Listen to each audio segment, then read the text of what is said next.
Chapter 21. How a Prince Should Conduct Himself so as to Gain Renown. Nothing makes a prince so much esteemed as great enterprises and setting a fine example. We have in our time Ferdinand of Aragon, the present King of Spain. He can almost be called a new prince, because he has risen, by fame and glory, from being an insignificant king to be the foremost king in Christendom, and if you will consider his deeds you will find them all great and some of them extraordinary. In the beginning of his reign he attacked Granada, and this enterprise was the foundation of his dominions. He did this quietly at first and without any fear of hindrance, for he held the minds of the barons of Castile occupied in thinking of the war and not anticipating any innovations, thus they did not perceive that by these means he was acquiring power and authority over them. He was able with the money of the church and of the people to sustain his armies, and by that long war to lay the foundation for the military skill which has since distinguished him. Further, always using religion as a plea, so as to undertake greater schemes, he devoted himself with pious cruelty to driving out and clearing his kingdom of the Moors, nor could there be a more admirable example, nor one more rare. Under this same cloak he assailed Africa, he came down on Italy, he has finally attacked France, and thus his achievements and designs have always been great, and have kept the minds of his people in suspense and admiration and occupied with the issue of them. And his actions have arisen in such a way, one out of the other, that men have never been given time to work steadily against him. Again, it much assists a prince to set unusual examples in internal affairs, similar to those which are related of Messer Bernabo de Milano, who, when he had the opportunity, by any one in civil life doing some extraordinary thing, either good or bad, would take some method of rewarding or punishing him, which would be much spoken about. And a prince ought, above all things, always endeavor in every action to gain for himself the reputation of being a great and remarkable man. A prince is also respected when he is either a true friend or a downright enemy, that is to say, when, without any reservation, he declares himself in favor of one party against the other, which course will always be more advantageous than standing neutral, because if two of your powerful neighbors come to blows, they are of such a character that, if one of them conquers, you have either to fear him or not. In either case it will always be more advantageous for you to declare yourself and to make war strenuously, because, in the first case, if you do not declare yourself, you will invariably fall a prey to the conqueror, to the pleasure and satisfaction of him who has been conquered, and you will have no reasons to offer, nor anything to protect or to shelter you.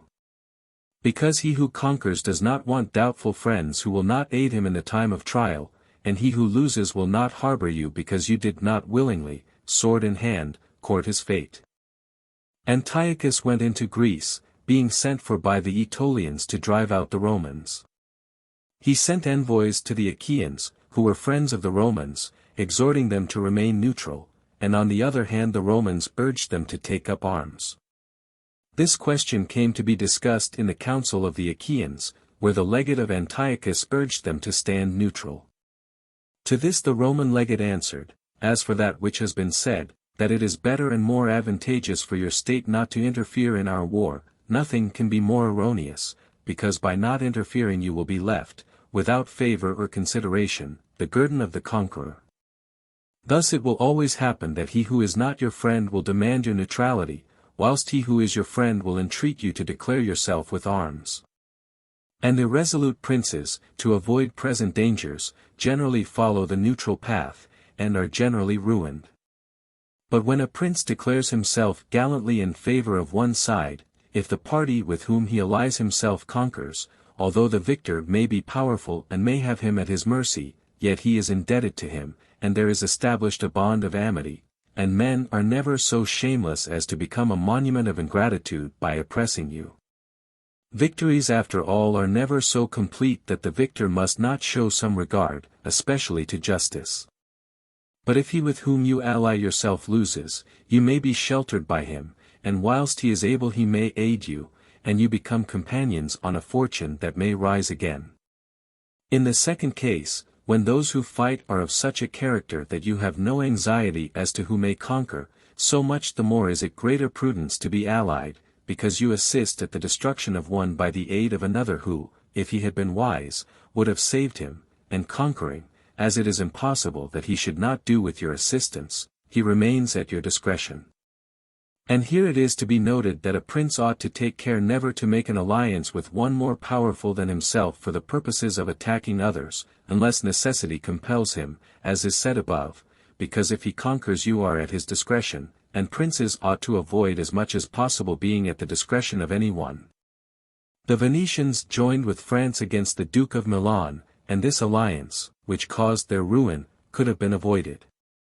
But when it cannot be avoided, as happened to the Florentines when the Pope and Spain sent armies to attack Lombardy, then in such a case, for the above reasons, the prince ought to favor one of the parties. Never let any government imagine that it can choose perfectly safe courses, rather let it expect to have to take very doubtful ones, because it is found in ordinary affairs that one never seeks to avoid one trouble without running into another, but prudence consists in knowing how to distinguish the character of troubles, and for choice to take the lesser evil. A prince ought also to show himself a patron of ability, and to honor the proficient in every art.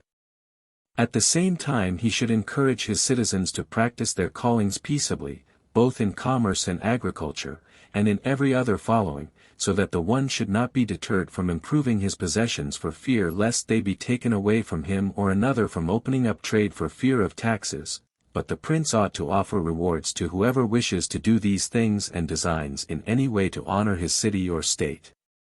Further, he ought to entertain the people with festivals and spectacles at convenient seasons of the year, and as every city is divided into guilds or into societies, he ought to hold such bodies in esteem, and associate with them sometimes, and show himself an example of courtesy and liberality, nevertheless, always maintaining the majesty of his rank, for this he must never consent to abate in anything.